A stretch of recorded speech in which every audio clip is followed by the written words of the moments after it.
Azərbaycanda bu şəxslərə ictimai nəqliyyat pulsuz ola bilər.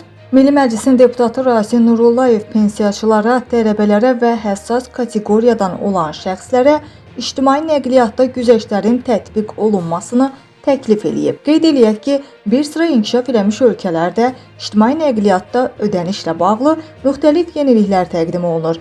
Bu yeniliklər gediş haqqının müxtəlif kartlardan ödənilməsi, eləcə də müəyyən qruplara güzəştlərlə bağlıdır. Bəs deputatın bu təklifi qanuniləşə bilərmi? Mövzu ilə bağlı bizim mediaya danışan deputat Ceyhun Məmmədovun sözlərinə görə bu bir fərdin qərarı ilə olan məsələ deyil. Dövlət qurumları, özəl şirkətlər müzakirə eləyib hansısa addımlar ata bilərlər. Bu məsələ Azərbaycan cəmiyyətində dəfələrlə müzakirə olunub. Nəzərə almalıyıq ki, nəqliyyat sistemimiz özəl sistemdir. Yəni qazandığı qazanc əsasında öz fəaliyyətini qurur. Biz bugün güzəştləri artırdıqca onların gəlirlərinə, xərclərinə də öz təsirini göstərəcək. Dünya təcrübəsinə gəlincə, Ceyhun Məmmədov tələbələr üçün xaricdə müxtəlif güzəştlərin olduğunu vurğulayıb. Mən bu məsələni bir neçə dəfə müzakirəyə çıxarmışam. Yəni tələbələr gün ərzində 3-4 nəqliyyat dəyişirlər.